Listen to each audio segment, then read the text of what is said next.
keep your K-line steamers running with this quick repair on this episode of Toy Train Tips and Tricks. Hello again, this is Mike with another episode of Toy Train Tips and Tricks. K-line trains has been out of business for almost 15 years now, but they left behind a legacy of durable, good-running trains.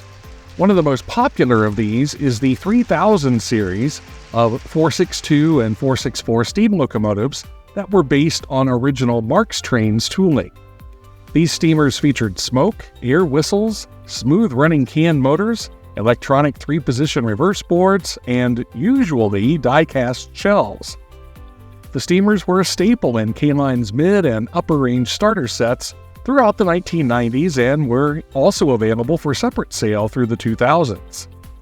The models are smooth runners, good pullers, and are geared to run at less-than-ludicrous speeds.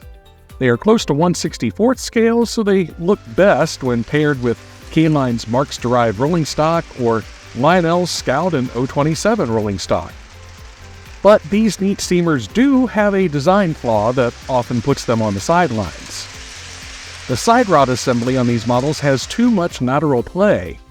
Under certain conditions, the rods can bind as they rotate through their cycle. When this binding occurs, the pressure builds up until the weakest point in the assembly gives way. That weakest point is right here, the piece commonly called the eccentric crank. The original Marx number 333 and 1829 steamers, from which the K-line steamers are derived, used a pot metal eccentric. So if this situation occurred, the piece would survive, but K-line chose to change this piece to plastic. How often does this failure happen? Well, many operators get lucky and never encounter the problem. I have 3 of these steamers, and between them, this failure has happened 4 times over the years. For many years, I was hesitant to attempt this repair myself because of the riveted construction of the side rods. Look at those itty-bitty little rivets. But when I finally decided to take the plunge, I found the repair easier than I ever expected. The first challenge is finding the part. When Lionel took over K-line production, the remaining parts catalog was sold to Marx Trains in Michigan, but now they are also out of business. I know that they sold their remaining inventory to another firm, but I'm not sure who. If you know, please leave the information in the video comments. Can you replace the part with an original Marx metal part? Maybe. It should work in theory, but I know that Marx changed the design at least once during the course of their production, so I can't guarantee it's a true fit. If you want to try, it's Marx part number 237, which is available from Robert Grossman Parts. After a thorough internet search, I found a source on trains.com for the plastic eccentric. If you're looking for K-line part number K3000-03-04 eccentric crank, they were listed for 60 cents each. Be sure to purchase extra, not only because the part may break again someday, but the parts are somewhat fragile, and so I ordered 10 for my 3 steamers. I actually broke one of the pieces while attempting this repair. First, you will need to remove what's left of the original part. In this case, that means removing the main drive screw. Use a correct size flathead screwdriver to carefully remove the screw. Be sure that you do not strip this screw. Remove any plastic remains of the broken part. And now check the small set of rods that attach to the eccentric. There may also be some plastic remains under this rivet. If so, carefully remove any remaining plastic. Now the tricky part.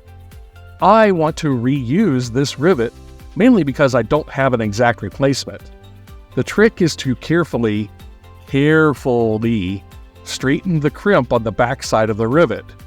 I use needle nose pliers to slowly and, yes, carefully work around the rivet to straighten it out.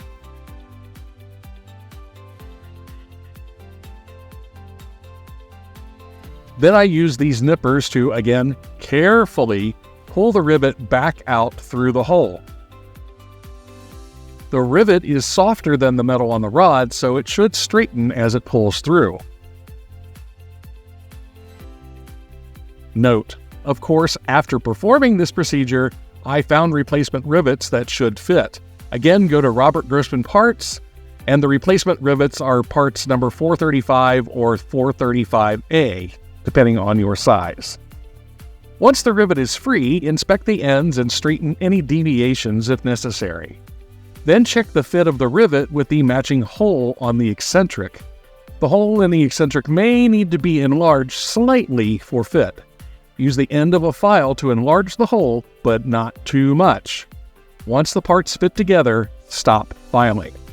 Now push the rivet back through its original hole in the rod.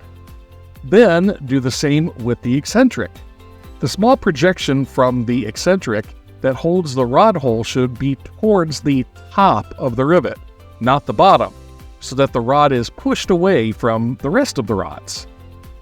These parts are small and it may take some time to get everything back in place depending on your manual dexterity and eyesight.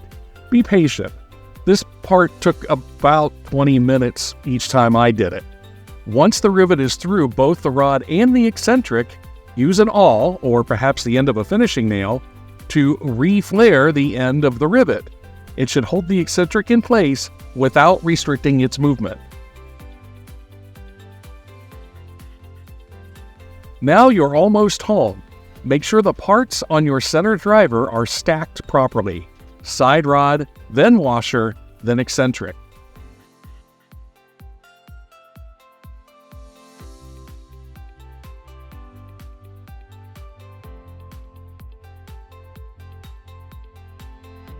Align the square hole of the eccentric with the square center of the driver. Then replace your center drive screw and seat it snugly.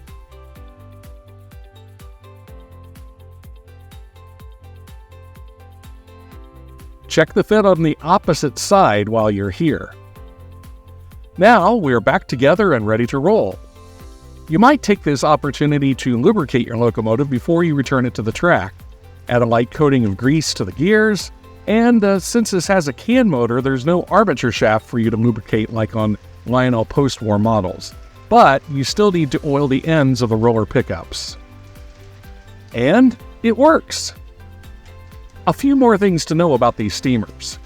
First, K-Line's smoke units, especially those on their 3000 series steamers and their smoking cabooses, are notoriously prone to burning out. If yours is fried, you're not missing much, however, because even when they work as originally designed, they are not prolific smokers. Expect a trickle, not a cloud. Likewise, I found that the relay boards that operate the air whistles have been failing as my locomotives exceed their 20th birthdays. 2 of my 4 K-Line whistle tenders have experienced component failures. Also, in order to avoid infringing on Lionel's patent, K-Line's whistle tenders use the opposite DC polarity of Lionel tenders. Therefore, you will either need to use a K-Line whistle controller, or if your transformer has both whistle and horn controls, the horn button should operate the whistle. Although some are more finicky than others about playing well with other manufacturers.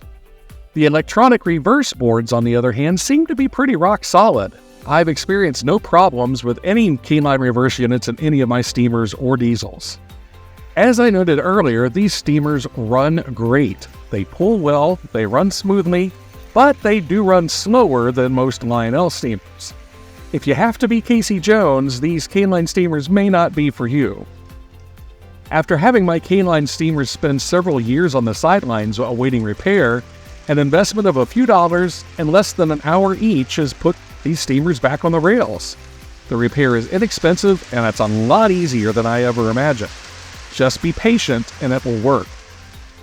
And I hope you found this video useful and enjoyed it as much as I enjoyed making it. If so, please subscribe. You know, only about 20% of regular viewers are subscribed. What about the rest of you? And also like and share it with your friends, and leave a comment, especially if you have an alternate source for K-Line parts or replacement rivets and tools. Keep the trains running, and we'll catch you next time with more toy train tips and tricks.